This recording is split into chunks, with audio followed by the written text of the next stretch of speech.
suppose it was unique and peculiar that I should become an artistic director of a major theatre in Johannesburg after Barney Simon and John Carney. And the theatre had been in a difficult phase. It had started in 1976 with the Soweto uprising times, and so it got its mission from history. There was an uprising in the streets and a theatre was opening. So what does a theatre do in such times? And in 2005, when I joined the Market Theatre as artistic director, post-94, post-Mandela, post-democratic elections, in some sense the theatre had lost its way. One of the ideas that I want to put on the table is that there's a certain kind of power to cultural production in times of crisis. And actually South Africa's arts and culture has drawn much of its strength, paradoxically, from being burned in the fire of the colonial and apartheid history and the anti-apartheid movement. So when I took on the job in 2005 in a theatre that had been struggling, I tried to imagine for myself what would be the key ideas that could rejuvenate the theatre.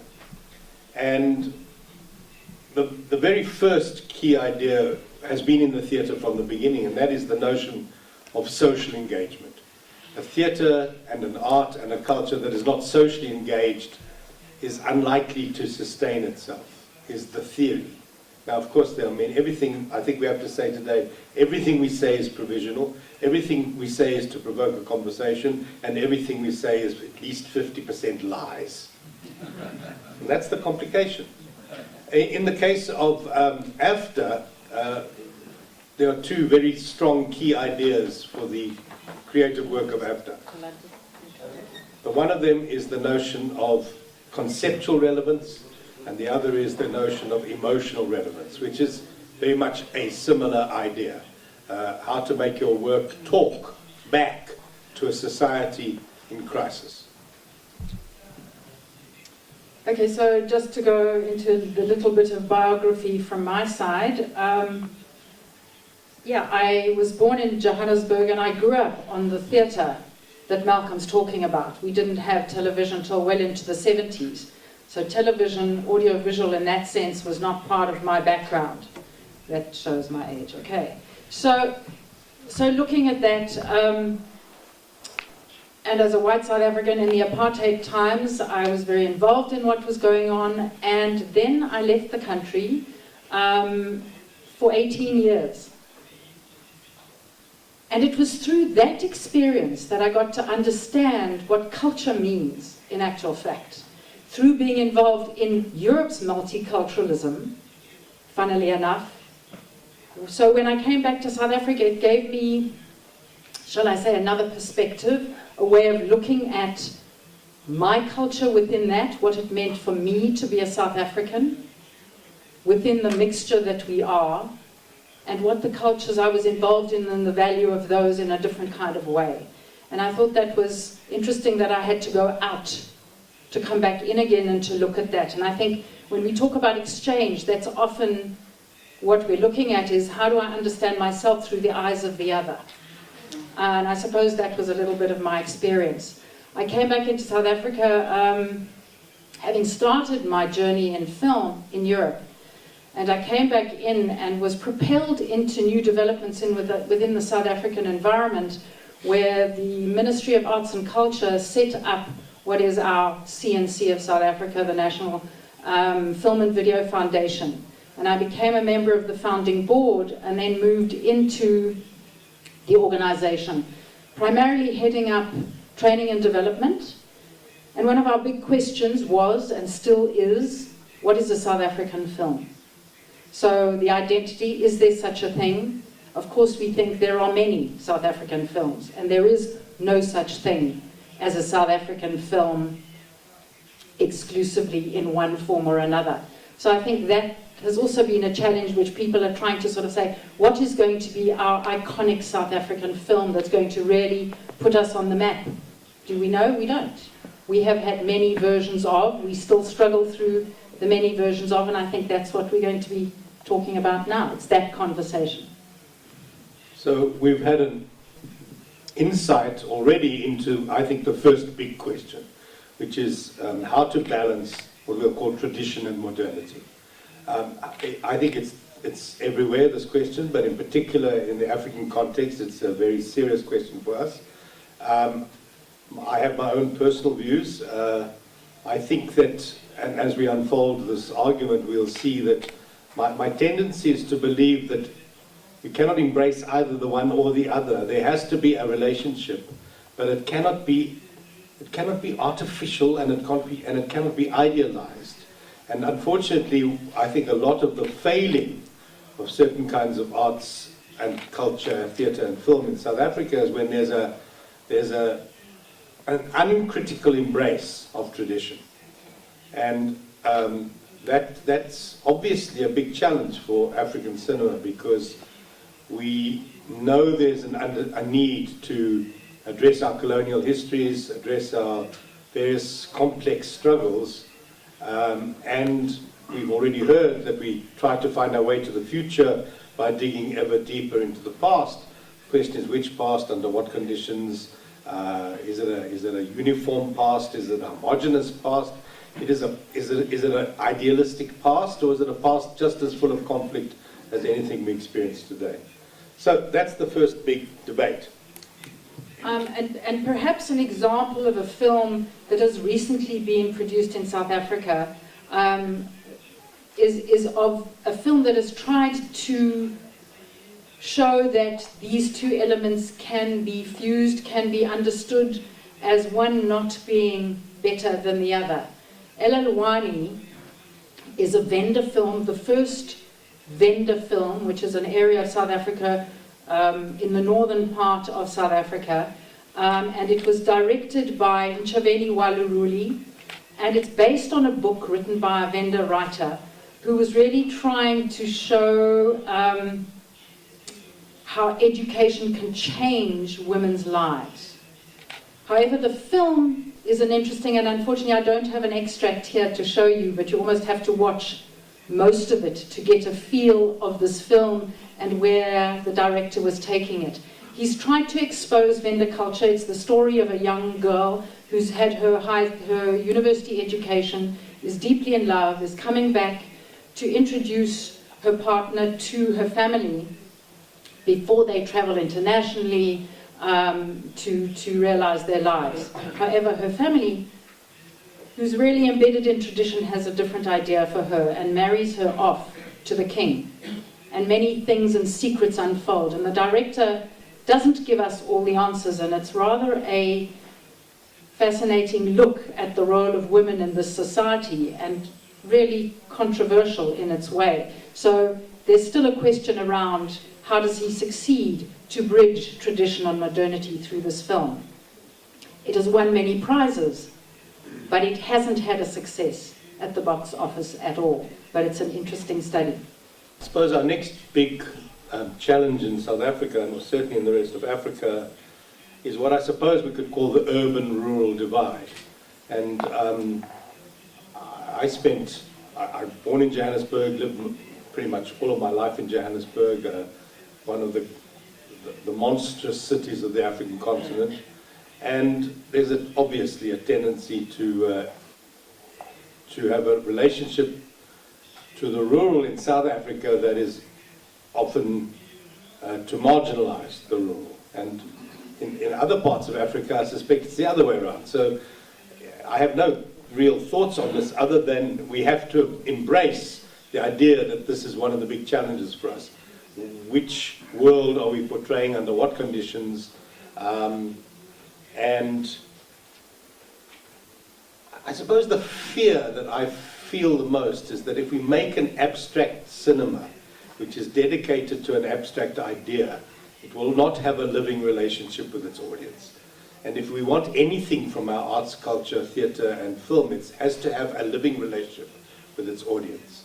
And the second part of that conversation might be, and I've heard some of this in the various dinners, is to what extent do we underestimate our audiences. If they are working class, dispossessed, rural, and so on. I think that there's a tendency to not grant sufficient autonomy, if you like, or power to these areas. But again, it depends where you come from, under what conditions. So I suppose when I arrived here, I thought there would be more of there is a conversation, but it's more of a conversation about, what do we share in common, if anything at all. I mean, what is this great continent of Africa, from the central chaos of Johannesburg to the delicacy of areas of lovely Morocco, for example, my innocent tourist version. So picking up on the urban-rural divide, as the actress of Elelwani says, that she chose to take up this role because we are obsessed in South Africa with the Kazi, which is the township, and the Tsotsi Tao, which is the hybrid language of colloquialism coming out of township versus a mixture of everything else. And if we look at even within our students, and the kinds of films that have come out recently, and I'm going to mention a few. One is called a recent film which has been celebrated too, called Necktie Youth, about the disaffected, upwardly mobile, upper middle class South African Johannesburg culture. Mixed culture, very mixed culture, but that's what it is. It's about suicide, it's about drugs, it's about not knowing your direction, and it's about not communicating, even in times of pain, which is a reality presently in the youth.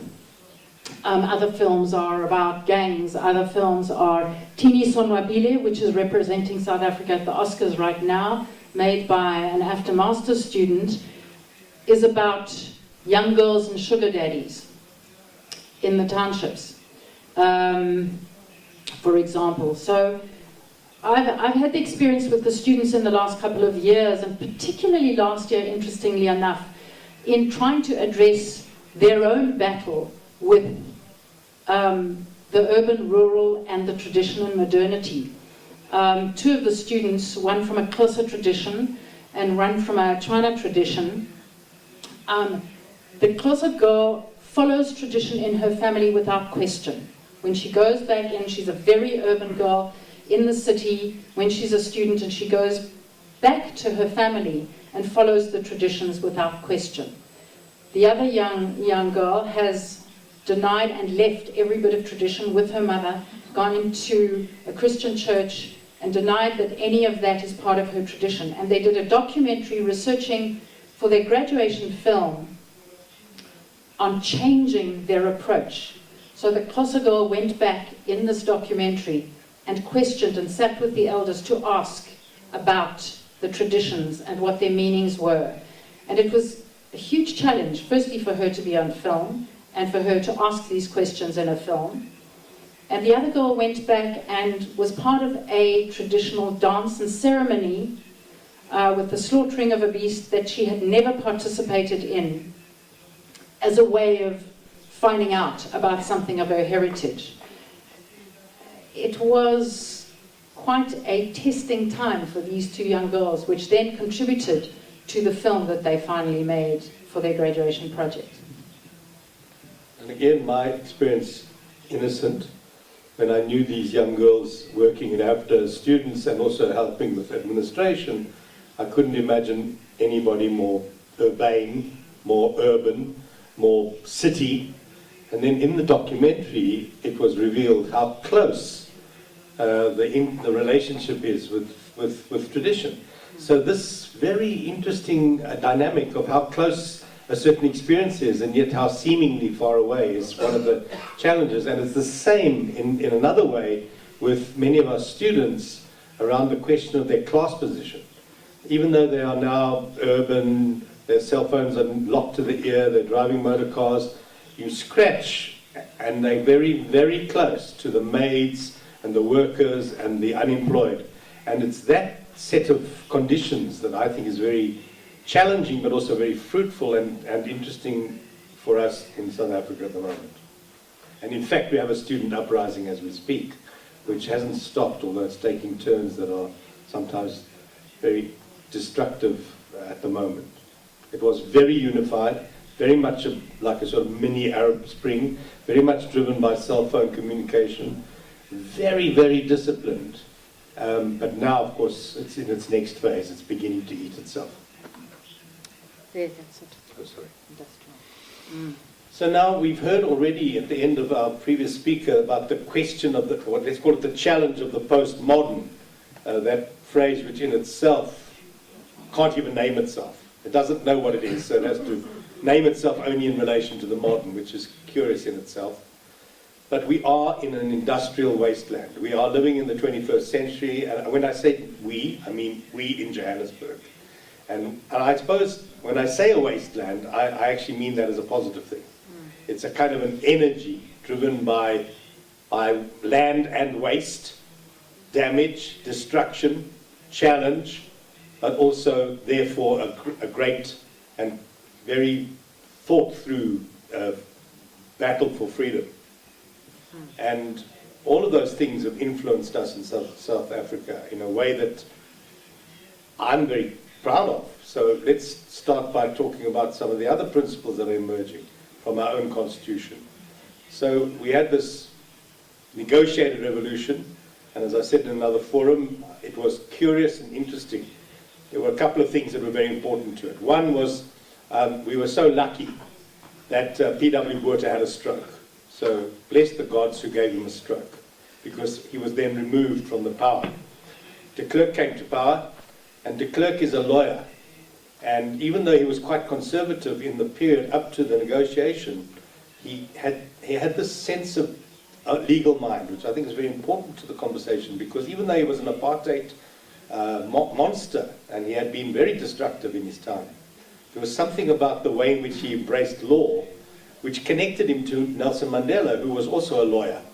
And also historically, because of the moment with the fall of the wall and the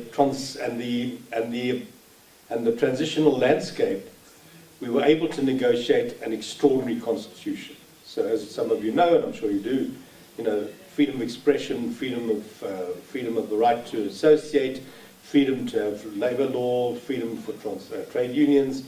And of course, on the edge of this constitution of freedoms, the notion of the right to have same-sex marriage, and so on.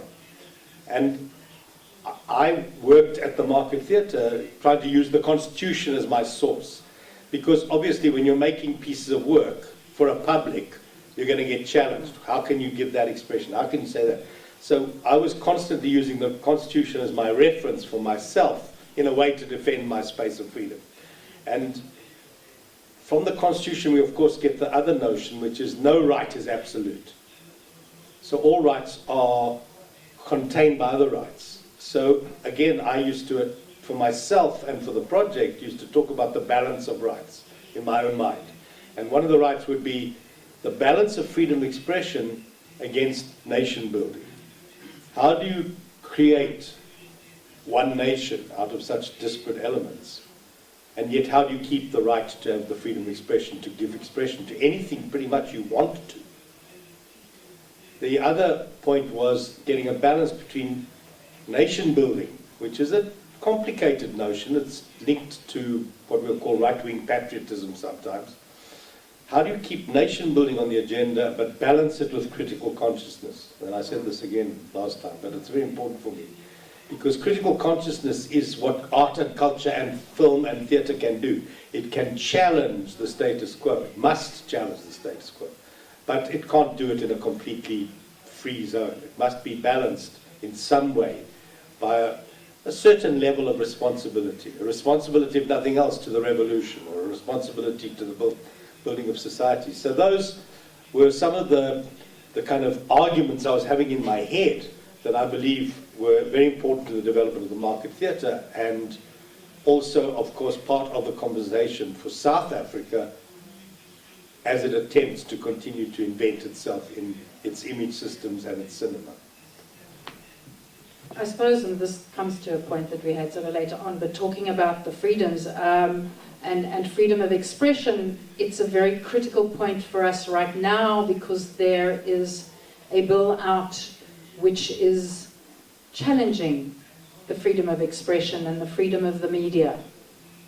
And I know some of you might have heard about the film A Good Report by Jamel Kubeka, which opened the Durban Film Festival, or was supposed to open the Durban Film Festival a couple of years ago, and was banned on an hour virtually before it was due to be filmed, on the basis that... Sorry, to be shown. To be shown at the festival, because it was the story of a teacher who has an obsession with a young pupil with rather dire consequences. And it was the idea that there was... He was semi-naked in part, and his penis was showing, and it was a very provocative painting. And I'm very pleased to say that I wasn't involved, because it was a gallery that had the showing. It's called the Goodman Gallery in Johannesburg, a well-known gallery, people like Kentridge work there, etc. Because the ANC and the unions organized a march against the gallery, and there was a massive sense of crisis, really, about, where are the limits? I personally thought it was rather a crass piece of work. But should it be on the walls? I don't know. Should it be? I think the reason it caused so much trouble was not that it was on the walls, because a gallery is but a small space, but because it was on the internet. And it was on a certain newspaper's internet page. So it had a wide coverage, and that's what caused the trouble. So on the side, it was also interesting that in the days of apartheid, censorship was always related to the size and scope of the audience.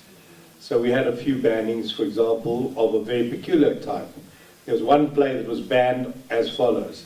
It could only play in theatres of seats 99 or less. So, that was okay. That piece of theatre could play there, but otherwise it couldn't play. And so the territory is very complicated because we're talking about the relationship of arts, culture, representation, identity, and the politics of the times. Again, in the first phase of our constitution and our new democracy, there was a lot of freedom. There was a kind of euphoria around what we had achieved. What's happening now is there's a tendency of the state to try to close down the areas where what we'll call excess is happening. So closing down the space for newspapers, closing down the space for expression. Many of the theatres now are supported by the state, and thank you for that, because we wouldn't survive otherwise. But that does mean now they have a tendency to try to control more than they used to. The first phase, there was the principle of arm's length. Again, very liberal, actually, for a revolutionary movement. Leave your theatres alone. Now we're starting to get involved in the question of, if we give you money, you've got to behave. Difficult stuff, but nothing new to all of us here. I have nothing to add to that. So the big next topic, and we'll start moving a bit faster now because I'm sure lunch will call, but we're trying to open up space for debate and conversation. So I think the next big challenge is what I call essentialism, and the danger of essentialism, essentialist thinking. The idea that there is one ahistorical moment, one ahistorical truth, that there's not history or unfolding or challenge or different classes or different wars of different groups. And so I think a lot of our thinking tends to fall into the trap of essentialism. There is, one way, or that's the essential way, or, Africa actually exists, and so on. So that's obviously almost quite high-level theoretical debate, but it's real, because if we want to keep our theatre and our film living, it has to have a relationship with its ever-changing, ever-dynamic audience. Which brings me to our next big point, which is the notion that certainly in Johannesburg, and I suppose a lot of this is governed by Johannesburg thinking, or South Africa as well, as a big urban industrial country, is that our culture tends to be at its most interesting in relation to audience and sales and music and so on. Urban, syncretic, abrasive. And thank you, Linus, because you were putting some of this onto the table over coffee. We tend to under-valorize our popular culture, but my goodness, it's working out there in most interesting ways. So that's another element of debate, especially around the question of the power of music. The challenge for film in South Africa, in my mind, was always we found a way to make theatre really work. And it was theatre of the majority, for the majority. It was engaging in the social crisis. It wasn't solemn. It was playful. It was lively. And I always wondered why we couldn't fully transfer some of those styles, values, thoughts, qualities, feelings into the cinema easily. I suppose I want to just something that comes to mind is also how or what our filmmakers, us audiences, are exposed to in terms of examples, in terms of culture, film culture, culture in every way. And certainly our screens are invaded by American culture, so that our young filmmakers see that as where they're going to earn money, how they're going to earn money, do a South African version of American culture, because that's where maybe their films can go. Forget about a South African audience, and we can talk more about the audience too. But that is also the issue. How much then do we expose them and try to make them aware, and what is our role in the schools as well to make them aware of the varied cultures within an African context, within their own South African context and a broader African context. I had a project a couple of years ago with the students to analyze and look at the history of African filmmakers, take an African filmmaker, their films, or one of their films from any part of the continent, and to look at the social, economic environment and political environment within which the filmmaker was articulating his or her story, and to analyze the film and look at it from that point of view, and to sort of critique it in some way. And many of the students felt that they couldn't connect with these films. The pacing, the rhythm, they couldn't identify adequately in a way that gave them something for themselves, which I think is quite sad. So, to follow our own points, the next big idea, but we've dealt with it mostly in previous, is the notion of censorship in the state. What is the state's role in relation to the control of culture? What is its legitimate role in relation to control of culture? And what is our role as artists and teachers of arts and culture in pushing the envelope of freedom? And when does freedom become license, if you like? I mean, over the years I've changed in my own thinking about the responsibility of the artist, if you like. It's not completely a free zone. There has to be some sense of responsibility to the image making, but it has to be driven by some kind of notion of authenticity. And we've heard about ethics, for example, but it's personal. It can't be driven from outside. It can't be someone else telling you how to be ethical. One has to somehow find one's own ethics in relation to this creative work. One of the plays in the Market Theatre, and I won't go into great detail, but when I got the script, other artistic directors in the country said, you can't do that, it's racist. So I looked at it very carefully, and I studied it quite carefully, and I got a couple of people who I trust to read it, and we read it around the table. And in the end, I decided that that play was not racist, but it was dealing with race very, very intimately. And I reminded myself of few God's great words, you know, when I find myself censoring myself, I know I'm onto something good. And I remembered that, and then I thought to myself, okay, so let's put this play on. I think it's worthy of being put on. And because we'd done that careful analysis and we had come to the conclusion that it was deeply about race but not racist, we had the courage, because it took some courage to put it on, but also the sense of satisfaction because actually it found its audience, large, black and white. So those complicated roads on the edge of the discussion is always what's interesting about our work.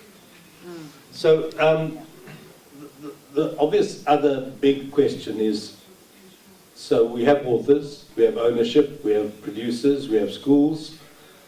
How do we deal with ownership?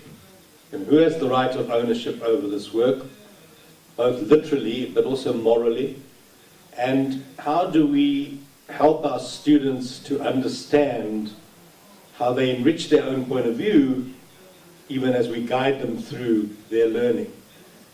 My tendency is to want to let them make anything they want to make, and later we find out what it was. The counter view is, of course, to intervene, and both sides have their merits and both sides have their challenge. There's a tendency at the moment in AFTA Johannesburg to try to guide our students to what we'll call progressive thinking, i.e., think carefully about identity, think carefully about what story you're telling, think carefully about your values, the word we heard the other night from Ethiopia.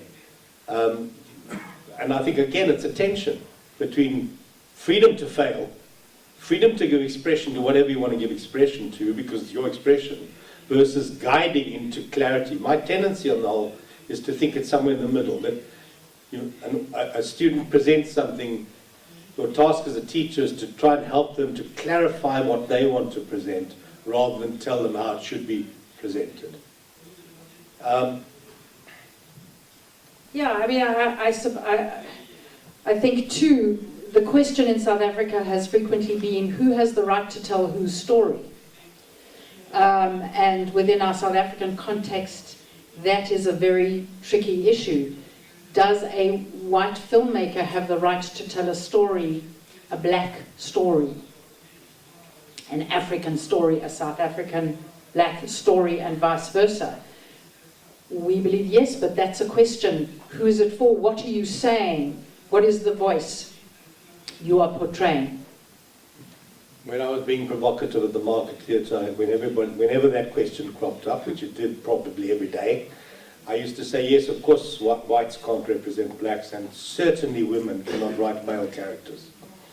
And that's, then of course there would be a much more interesting debate, because clearly we can all represent whatever we feel we want to represent, but history and the audience will be the judge.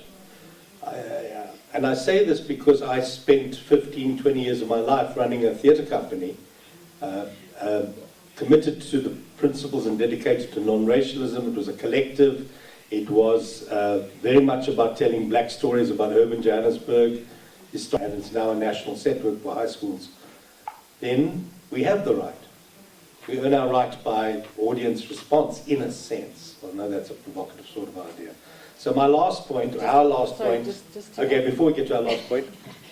Well, I think I just want to raise, we've had an interesting debate again with Ethiopia, interesting discussion, really about, so you have the right to tell a story, and the point was, how much do you have to research, how much knowledge do you have to have, how much background do you have to get into to have that right, I think was part of what we discussed. Right, Aklilu? And I have to say that with my company, when we made Sapphire Town, we certainly understood that. Social research, historical research, if we didn't have access to the material directly, we could find it with native informants who were interviewed at length, including people like Don Matera, whatever, it was about Sapphire Town. So there are ways of getting the information, there's ways of getting access to the story, there's ways of getting access to the information that you can represent thereafter. So our last big point is, who's the primary audience? What are we making these things for? Do we understand our audiences?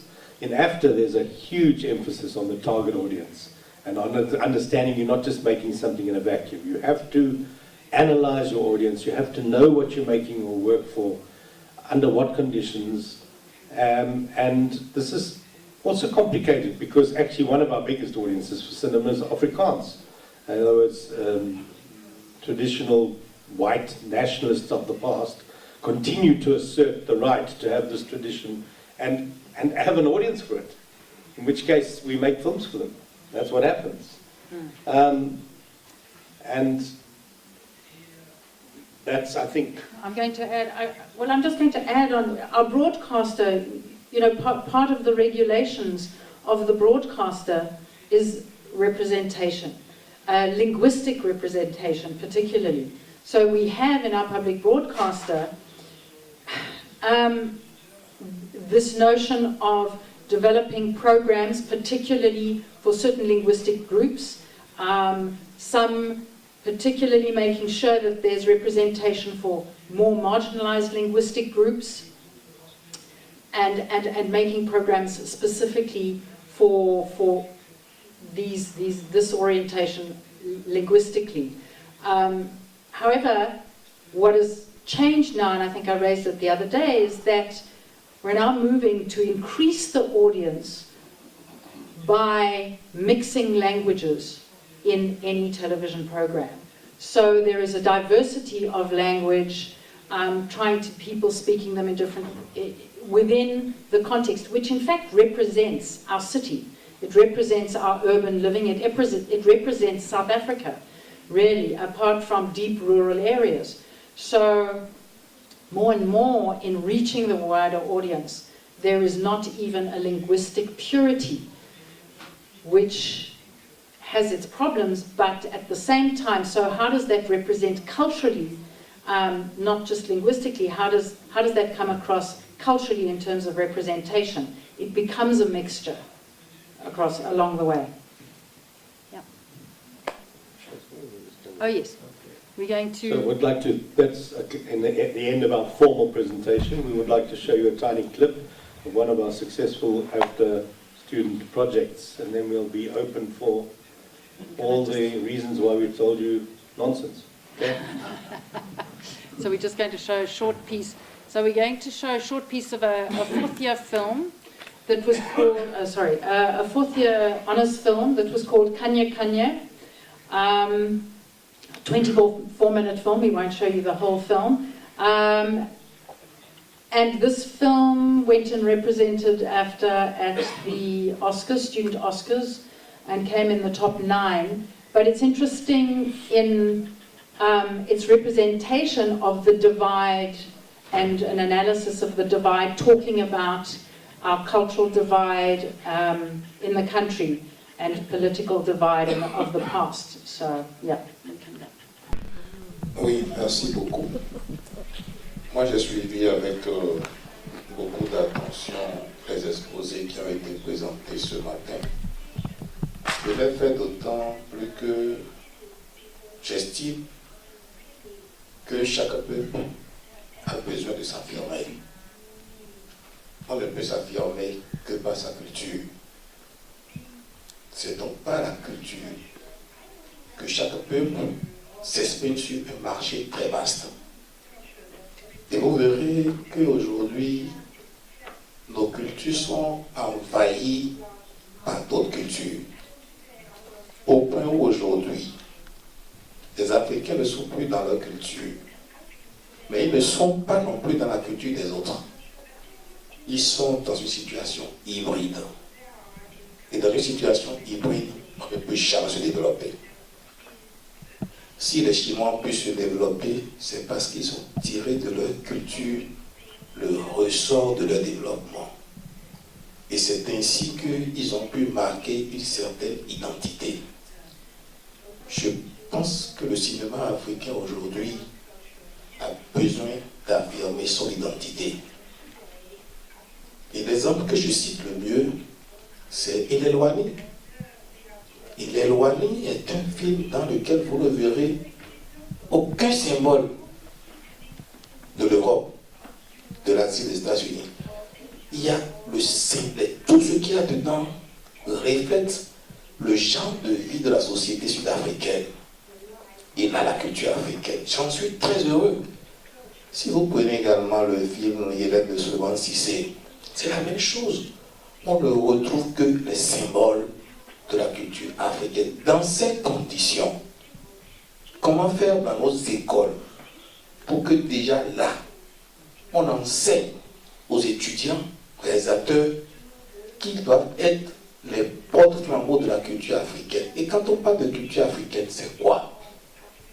C'est nos modes vestimentaires, c'est les genres et modes de vie africains, c'est nos chants et danses rituels, c'est le pouvoir traditionnel et sa transmission, c'est des symboles, c'est des valeurs qui s'enseignent dans les écoles afin que dans leur production, ils puissent intégrer ces valeurs pour que dès qu'on voit un film, quand on voit le film d'éloigné, on sait que c'est l'Afrique du Sud.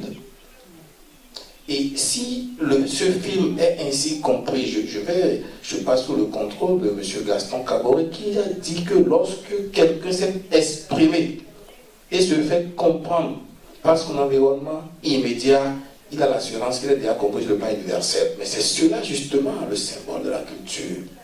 Il faudrait que nous puissions nous exprimer à travers la culture. Et ce qui est souhaitable de faire, c'est d'apprendre à nos étudiants à faire des recherches sur leur culture. Quels sont les chants et danses traditionnels? Quels sont les chants et danses rituels de nos ancêtres? Quel est le mode vestimentaire de nos ancêtres? Comment ils se comportaient? Et ils vont essayer de transporter ces genres de modes dans leur production actuelle. J'imagine mal comment est-ce que, dans un film africain, on voit des gens se mettre en cravate. Ça ne correspond à aucune logique. Lorsque nous voulons faire nos productions cinématographiques, à l'exemple de ce qui se fait peut-être en Europe ou aux États-Unis, on va imiter, mais on ne pourra jamais faire autant que ceux qui sont, parce qu'ils connaissent les fondements de leur habillement. Ils connaissent les fondements de leur mode, de leur genre de vie. On ne peut jamais faire autant qu'eux. Mais ce que nous pouvons faire plus qu'eux, eh bien, c'est ce qui relève de notre culture.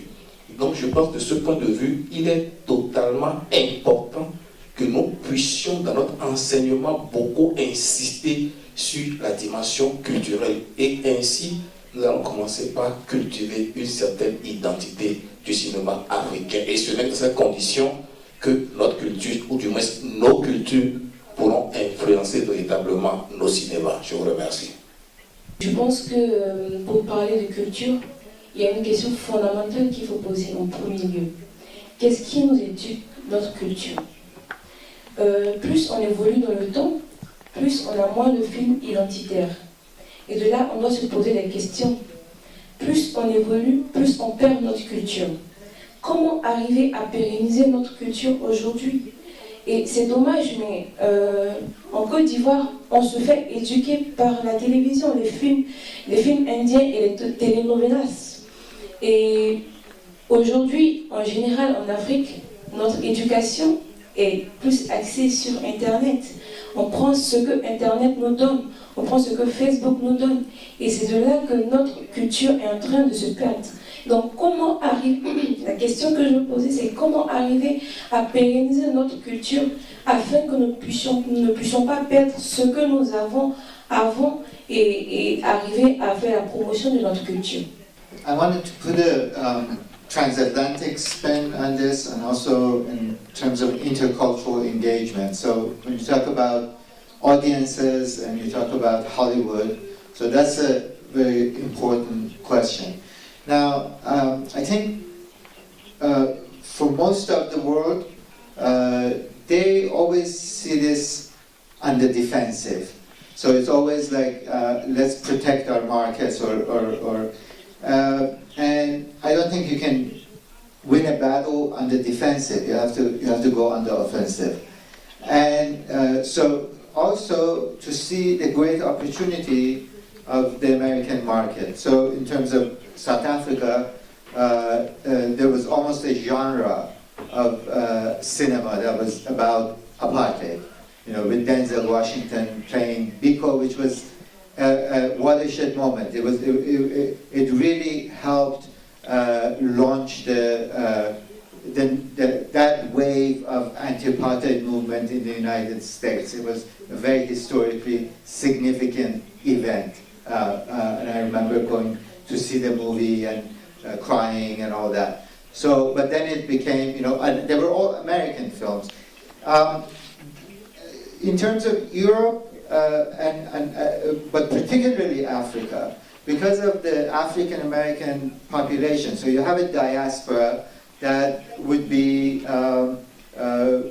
perhaps interested in something like this to come in. And on the other hand, thinking about, you know, the cultural aspects of globalization. So it's not the question of globalization or no globalization, it's a question of what kind of globalization. Is it a democratic globalization? Is it a bottom-up globalization, collaborative globalization, or is it authoritarian top-down globalization, which is more like what it is? So if we can build an intercultural engagement within this transatlantic context, where we can collaborate in developing this culture of democratic globalization, we can solve several problems at the same time. Because ultimately, Hollywood is not just a problem for the outside world, it's also a problem for Americans. And many Americans know this, that they're suffering from this, cultural deprivation. Merci à toutes les interventions qui ont eu lieu. Je voudrais juste dire deux ou trois petites choses. D'abord, pour moi, la tradition n'est que la modernité naît de la tradition avant de devenir elle-même tradition, et c'est un processus permanent. Donc quand on parle de tradition, effectivement, il faut éviter de se faire piéger par quelque chose qui ressemblerait à un temps passé que nous voulons rattraper. On ne peut pas rattraper le temps qui est passé, mais on peut le comprendre. On peut le comprendre afin de tirer les enseignements, les connaissances, les constructions, l'esthétique qui sont contenues dans cette tradition pour se poser la question de leur opérationnalité aujourd'hui. Et c'est en faisant ce travail qu'on arrive à proposer de nouvelles réponses, de nouvelles configurations, de nouvelles esthétiques qu'on appelle modernes, mais la modernité n'est qu'un moment éphémère de ce qui va devenir tradition demain. Ça, c'est la première chose. Deuxième chose, je pense que quand nous parlons d'enseigner nos cultures et tout, il y a plusieurs niveaux que nous adressons. Il y a les manifestations culturelles, il faut comprendre pourquoi elles existaient, pourquoi elles continuent d'exister, qu'est-ce que ça signifie. C'est-à-dire, il faut qu'on arrive à comprendre d'où viennent nos traditions, avant même de juger si elles sont positives ou négatives. Il faut comprendre ce qu'elles sont. Et par cette compréhension, nous allons nous positionner individuellement ou collectivement pour voir qu'est-ce qu'il y a comme carburant positif pour nous pour continuer la route. Il y a des choses qu'il nous faut abandonner parce que ça ne répond plus à rien, ou qu'avec les idées d'aujourd'hui, on se rend compte que ce sont des choses qui véhiculent de l'oppression, qui véhiculent de l'injustice, etc., etc. Et il ne faut pas penser que les sociétés dites traditionnelles étaient incapables de remise en question. Elles n'auraient pas survécu jusqu'aujourd'hui. Et ce qui est énervant pour moi, c'est parce que j'ai le sentiment que en Afrique, ceux qui font les décisions, ceux qui doivent prendre il faut qu'on crée des écoles d'art africaines. Il faut qu'on mette en place des choses pour que les enfants apprennent ce que c'est que tel ou tel type de tissu, telle ou telle manière de représenter l'espace, le temps, etc. C'est inévitablement ce qu'il nous faut pour qu'on puisse continuer d'avancer. Et je dirais à Malcolm, l'abstraction est indispensable. À un moment donné, il faut qu'on arrive à abstraire les choses pour poser des questions, pour que la réflexion puisse continuer. Malheureusement, il n'y a pas d'école où on va apprendre à réfléchir. Donc, on est bien obligé de se confronter à la réalité, d'essayer de la saisir, de l'abstraire, parce qu'il y a toujours une relation dialectique entre l'analyse, la synthèse, et c'est un truc permanent qu'on doit faire. Évidemment, on aurait aimé qu'il y ait un sérum ou un vaccin pour qu'on puisse donner aux gens, ça nous ferait gagner du temps. Ça n'existe pas. Donc nous entreprenons des pas aujourd'hui qui doivent être continués par d'autres générations en espérant que de toute façon, les différents peuples, communautés, nations, ce sont des expressions momentanées d'un devenir qui n'aura pas de fin. Sauf le jour où on va casser notre planète, la pauvre, avec tout ce qu'on fait de mal aujourd'hui par rapport à l'environnement, etc. Et enfin, je voudrais dire la chose, pour revenir à la question de la modernité. Figurez-vous qu'au XIIe siècle, je dis bien au XIIe siècle, dans le Manding, il y avait eu, à l'intérieur de l'Empire, créé par Sundiata Keita, la première déclaration des droits de l'homme. Qui l'a su? Vous croyez que les Européens qui sont venus pour conquérir des territoires s'intéressaient à nous suffisamment pour dire ah, attention, ce que nous sommes en train de soumettre était déjà en avance sur nous, sur la manière dont la société doit être gérée.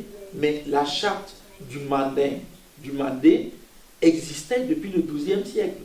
Allez sur Internet, vous allez trouver des sites où vous allez apprendre qu'on dit, le premier article de cette charte, créée par des Africains endogènes qui n'avaient jamais entendu parler ni des siècles des Lumières, ni quoi que ce soit, mais nous avons eu nos siècles de lumière bien avant, en Afrique aussi. Et ça ne fait du tort à personne de le dire. Je ne suis pas contre quelqu'un quand je veux comprendre qui je suis, quand je veux devenir, aller à la rencontre de moi-même dans un processus de progrès. Je ne suis contre personne. Je suis juste en train d'excaver davantage tous les sédiments de mon histoire et de mon héritage. Et le premier article de la Charte de Mandé dit « Une vie est une vie. Une vie est une vie. » Et la valeur d'une vie ne se mesure pas à son antériorité par rapport à une autre. Ça veut dire que nous naissons tous égaux. Vous imaginez si demain on se met à étudier la Charte du Mandé à l'université de la Sorbonne ou ailleurs, c'est là où je comprendrai que l'humanité a progressé. Parce qu'on est capable de comprendre que l'intelligence n'est pas le fait d'une race, d'une couleur ou toutes ces autres sottises, mais qu'il y a des choses à des moments donnés où les hommes ont vécu avec une expérience, ont formulé des réponses pour pouvoir avancer dans la nécessité du vivre ensemble. Et la Charte du Mandé, c'est à nous, les Africains, de la faire connaître aux Africains d'abord, parce que c'est à nous que ça permet de comprendre qu'on n'a pas eu besoin d'attendre la Déclaration universelle de l'homme pour pouvoir comprendre un certain nombre de choses. Et pourtant, qu'est-ce qu'on ne dit pas sur l'Afrique à propos de l'oppression de la femme, etc. Dans la Charte du Mandé, on dit la femme est la mère de tout être humain. C'est pour ça qu'il faut la respecter, etc. Les enfants, l'éducation, voilà. Mais on ne le sait pas. C'est aujourd'hui qu'on est en train de découvrir tout ça. Et ça a été transmis par l'oralité. Il a fallu regrouper plein de griots au Mali et en Guinée pour pouvoir reconstituer cette Charte du Mandé. Donc il y a des chemins qui existent pour nous, pour arriver à redonner, à mettre de la lumière sur des aspects de notre culture. Pas pour dire nous sommes les meilleurs, nous sommes ceci ou cela, mais si nous ne nous comprenons pas nous-mêmes, comment pouvons-nous nous réinventer? Toute la question est là. Et donc, moi je pense que ces débats sont très importants et je remercie notre ami anthropologue qui a dit des choses vraiment intéressantes.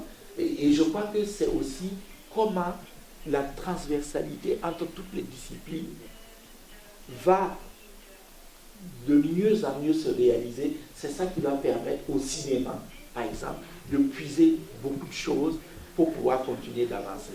Et je dirais enfin aux jeunes qui sont en train d'apprendre le cinéma, cultivez-vous le plus que vous pouvez. Lisez des romans, regardez des films, faites de la philosophie, de l'anthropologie.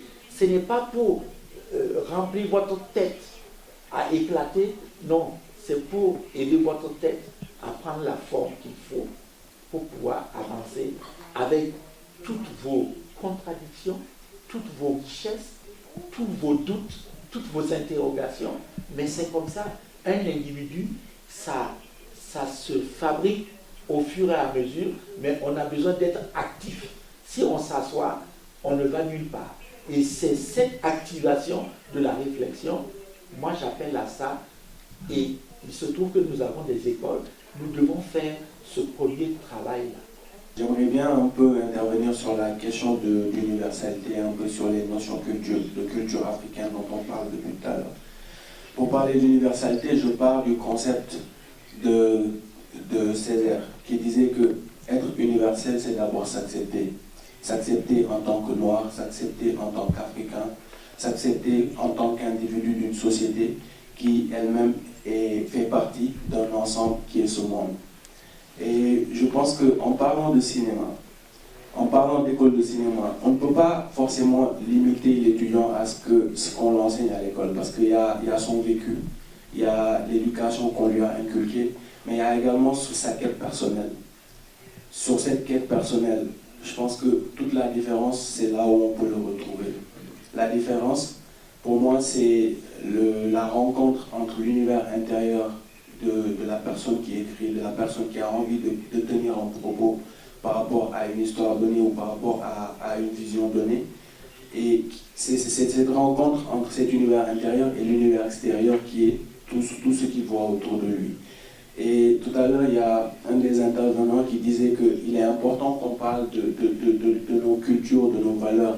Mais je pense que pour une jeunesse, moi faisant partie de cette jeunesse qui a grandi dans cette culture universelle, dans cette ouverture, dans la connaissance, la maîtrise plus ou moins d'une culture qui n'est pas forcément la tienne, je pense qu'il y a quelque chose à exploiter dedans. Il y a quelque chose de fort qu'il faut tirer de ça.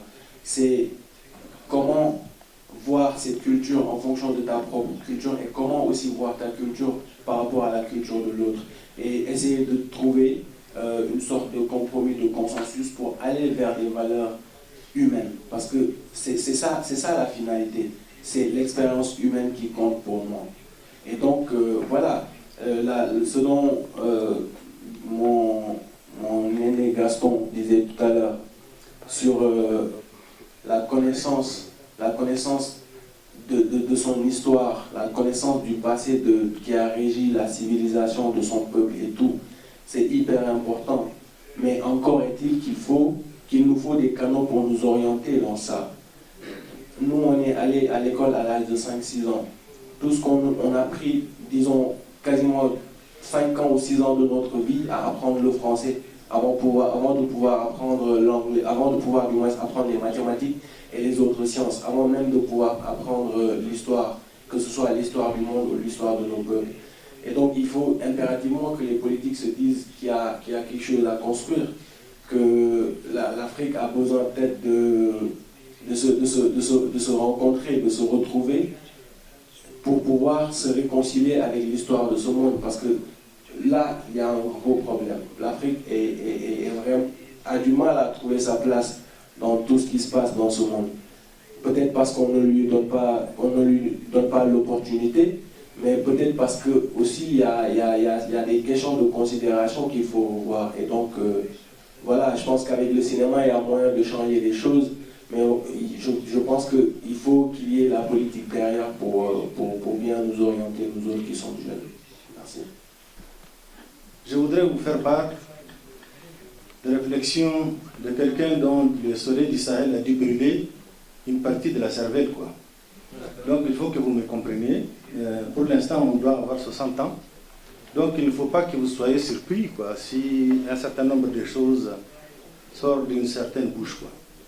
Je voudrais vous dire, dans mon entendement, qu'il n'y a pas de cinéma africain, qu'il n'y a pas de cinéma asiatique, tout comme il n'y a pas de cinéma arabe, ou chinois, ou anglais.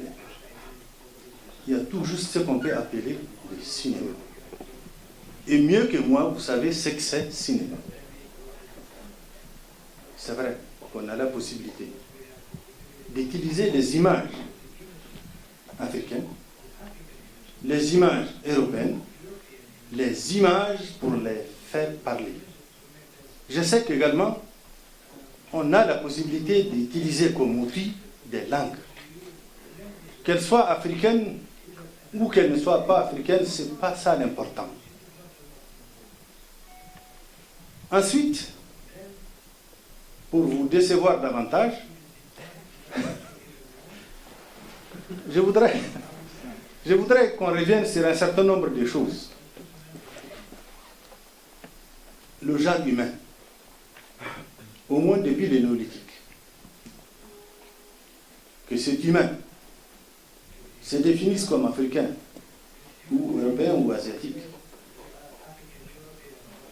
a toujours, et c'est une constante de l'histoire, essayé de domestiquer son environnement, essayer d'exploiter l'intelligence mise à sa disposition par la nature pour domestiquer son environnement. Et ce n'est pas propre ni à l'Européen, ni à l'Africain, ça appartient au genre humain. Dès cet instant, affirmer que la culture, ça ne veut rien, ça ne veut absolument plus rien dire, c'est quelque part dangereux. Or, le socle dont je viens de parler là est le substrat commun au genre humain, que nous partageons quelque part avec l'instinct animal lui-même qui va aller chercher ou brouter ou vivre dans un instinct de survie.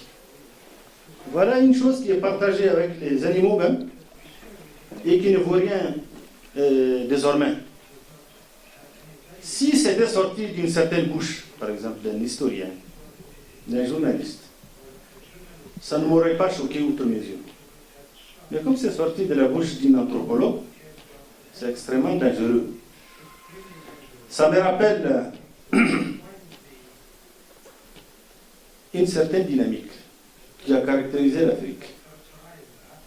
Juste après les colonisations, juste après les indépendances octroyées dans certains pays d'Afrique, on a assisté à quoi? À la responsabilisation d'un certain nombre d'enseignants autour d'un parti unique qui, à l'époque, passait comme étant la référence absolue susceptible de garantir l'unité des nations fragiles, qui sont en construction, qui sont habitées par des divisions tribales, qui disposent de centaines de langues. Donc l'outil premier à mettre en avant, c'est le parti unique pour cimenter l'unité. À la fin, on nous a expliqué que ces enseignants qui avaient été responsabilisés, à qui on a demandé d'avoir un seul parti unique, ils ont compris un certain nombre de choses, ils ont commencé à s'éveiller, c'est bon. Et donc on a assisté à la série des coups d'État. Parce que pour l'Afrique, pour ce continent, traversé par des contradictions insolubles, il faut s'organiser pour mettre en place des pouvoirs forts, notamment incarnés par des militaires forts, auxquels il arrive de sortir les balles de temps en temps pour éviter aux garçons de parler. Au-delà, quand les militaires ont assumé un certain temps, c'est-à-dire 7 ans, on s'est organisé pour faire comprendre au peuple d'Afrique que nous avons intérêt, à travers les ajustements structurels, à utiliser ces socles d'ajustements structurels, à utiliser les facilités entre griffes créé par la Banque mondiale pour mettre en place un système démocratique assis sur la notion du multipartisme. Et c'est, attention, n'oubliez pas que c'est au même peuple. Parti unique, garantie absolue de la démocratisation, parti unique, garantie du développement, et pouvoir d'exception, garantie de l'unité, garantie de la stabilité et capacité, outre mesure, de la banque d'investir et d'assumer le développement. Ensuite, quand on a dépassé la notion de multipartisme, il a fallu pour le même peuple. Le multipartisme est un luxe pour certains peuples d'Afrique qui n'ont pas atteint un certain niveau de maturité. Il faut s'organiser pour que l'on ait moins d'États.